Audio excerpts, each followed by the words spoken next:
Competitive game balance is usually loosely defined by the term competitive integrity. But what does competitive integrity mean? My interpretation of it pretty much is A very low tolerance level for stupid bullshit. competitive game balancing, big picture wise, is essentially the practice of making a game as fair as possible. Fair things are good, right? Webster's defines fair as marked by impartiality and honesty, free from self-interest, prejudice, or favoritism. In layman's terms, less stupid bullshit. In terms of Rainbow Six Siege, a patch was finally written up that removed the withstand mechanic from the game completely. She summons the power of her Saiyan bloodline to will herself back to an upstate.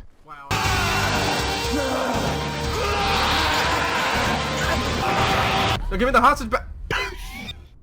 Albeit all you really had to do was sneeze on him and you'd kill him. But this game has something called one-shot headshots. So if you sneezed on someone's head, you'd still kill them, regardless of whether they withstand it or not. This mechanic would in turn be enough to turn a 1v2 that would have been turned into a 1v1 back into a 1v2 again. If you know anything about tac shooters, you know that man count is a very important factor in how you play around.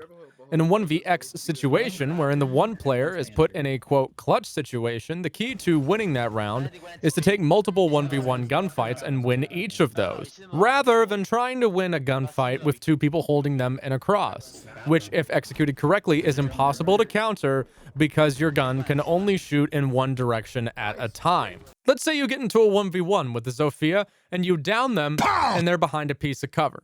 It doesn't make sense for you to go up and confirm the kill, so there's not a lot you can do. You may need to hold a particular piece of map control and play out the clock.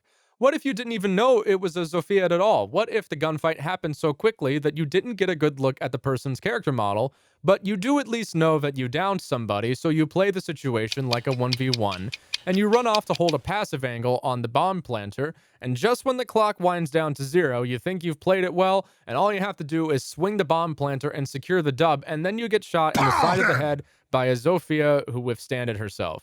Situations like this shouldn't happen in competitive environments, and I'm having a really hard time trying to explain that to people, but for some people, this is a really contentious topic for some reason. It would be one thing if every operator had withstand, then everybody would be playing by the same rules, but it creates this weird X factor of randomness.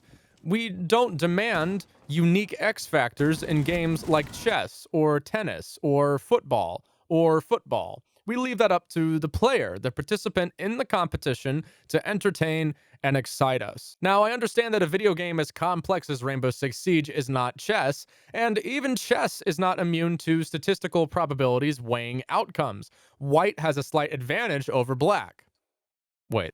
The player that moves first in chess has an advantage over the player that moves in response on average. Nothing is immune to probability. We're all beholden to father math, even if the outcome turns a certain way that validates us, like when somebody makes a sports bet that nobody expected to happen. But in the case of Siege, I think it is especially important to make sure the game maintains a certain level of competitive integrity, because there's over 58 characters in the game, each of them with unique abilities, and most of them with unique weapons. Naturally, there are going to be some characters that are more powerful than others. It is impossible to keep it perfectly balanced, but I would say a good thing to shoot for would be 68% of the population of characters having some kind of competitive usage, fitting within this range of a standard bell curve. Otherwise, I feel like the devs are just kind of wasting their time. In the case of Ashe and Zofia, two operators that do very similar things, one of them, if it weren't for their 3-speed rating or their R4C,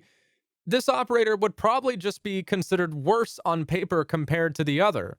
Sure, she gets 3 breaching rounds to blow up 3 gadgets, but Zof has a powerful gun that isn't relying on headshots to get kills with an angled grip, a gadget that can instantly dispatch defender utility, and a gadget that can stun foes and help with roam clearing. And another thing that helped her was her withstand ability. Now, if you take issue with withstand being taken away from Zofia because it removed a unique function from the game, I get that, but I would raise you the question of why. Why did Zofia need withstand in the first place? What made Zofia worthy of such an ability that nobody else in the game had, especially when she was already really good to begin with? I'll give you 2 seconds. Oh yeah, there is no reason. This decision to give Zofia an X Factor ability while she already had so much going for her was made arbitrarily. And when you balance games arbitrarily, we are not balancing the game with competitive integrity in mind. Because arbitrary things are random, and random things are not competitive. They're not competitive because random things happen outside of a player's sphere of control. It's for this reason that some CSGO fans won't touch Valorant with a 39.5-foot pole because the spray patterns in that game have a degree of randomness to them that spray patterns in CSGO do not have. This isn't a particularly difficult concept for the developers of CSGO to get their heads around. CSGO has a lot of supporting elements to aid in the average player's experience, regardless of their rank. Things like a working replay system may not seem like much on the surface, but can help players, if they're serious about it, break down and analyze their play from a different perspective, and that helps develop a relationship with the game that makes it feel more inviting. Throwing fire. I think that less weird mechanics that have to be explained to players, like, oh yeah, this character does this because of whatever the fuck. Instead of, this character is an entry fragger who doesn't have a kit dedicated to opening a wall, but she has good guns and can clear some defender gadgets if she happens to run into them. See how the second sentence, made sense, and this other one doesn't? I recently posted a Twitter thread that blew up. Siege is a victim and a benefactor of its own design. It is very complicated. Summit1G said learning 1 Siege map is like learning 6 CSGO maps. Aggressive play is rewarded against badly coordinated teams, countered with stacks. You don't get in a stack unless you are committed. I'm not saying to dumb down the game to make it easier, that's not ideal, but I do think there should be ways to make the game easier to learn. Think of it like this. If you heard the phrase, 我不会说普通话, right now, in this very moment, if you didn't know any Mandarin, you wouldn't have any idea what the hell I'm talking about until I told you what this means. Yes, immersion is commonly used as a teaching tool to teach languages, but just dropping someone in the middle of a foreign country and just expecting them to figure it out on their own, it's like throwing someone who doesn't know how to swim into a pool and telling them, you just figure it out. This is the best way to learn. This is immersion, dude.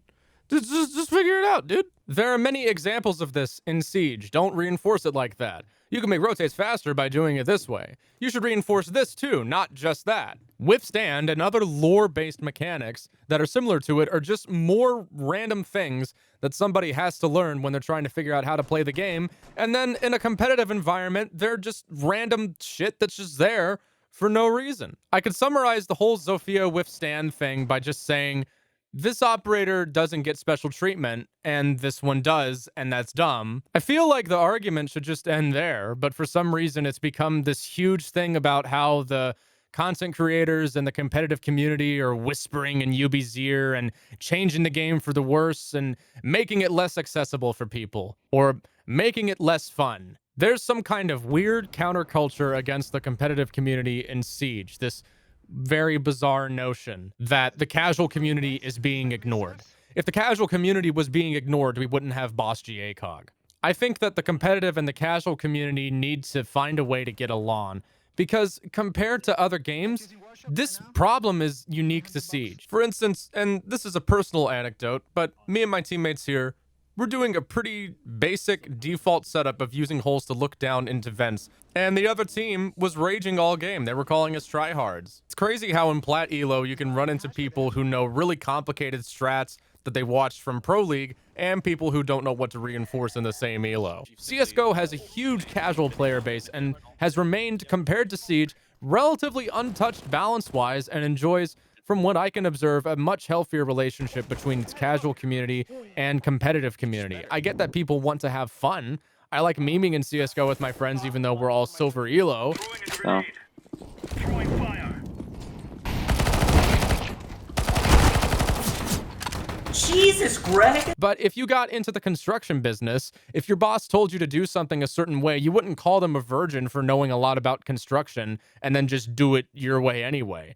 Because then it becomes a liability to yourself and people expecting you to do more. I guess the basic way to put it is, there are right and wrong ways to do things. Maybe instead of getting combative with the people that want the game to thrive and want it to succeed, maybe consider how much time they've invested in it, and consider that somebody with 10,000 hours of playtime is just statistically going to notice more than somebody with 10 hours of playtime. There's no getting around that. If Siege is going to sustain itself as an esport, it has a number of issues that it needs to address. I think the two most important issues Siege needs to get on top of are a working anti-cheat and a replay system.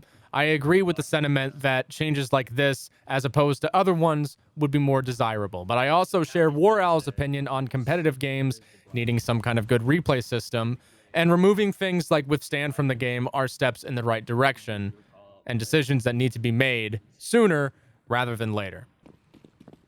Grenade out. Oh, you got a kill off of that. Yeah, I mean, if you see that they are banana, throwing one bottom banana, it's not gonna fail. That was a good round from you. 163 total damage. Wait, what the hell is that? Oh, These are wow. maps. Yeah. Holy shit. I didn't know those existed. Right? Like, this is so robust. That's crazy. Okay, like, where am I dying from? Like, how can I improve my positioning? Bam. We need more Xbox smokes. Oh my Just god, like this that. is cool. We push up cat and we get fucked on cat a lot. Well, yeah, you Or die not- long there, yeah. so we gotta Or throw not the... cat, this is cat lawn, yeah. So we die on lawn a lot, so we need better smokes. We'll yeah, die we on- can smoke the doors. Also, the argument, oh, we just had one Pro League game and now we gotta change it. What's up with that, huh? Congratulations on figuring out how case law works. Like, oh, a dude fell off a ladder and now it's a safety violation if we don't use it properly. Oh, one dude gets selected 4 times and then we gotta add term limits. Oh, so thing happens and then we gotta do thing in response to thing happening. What a...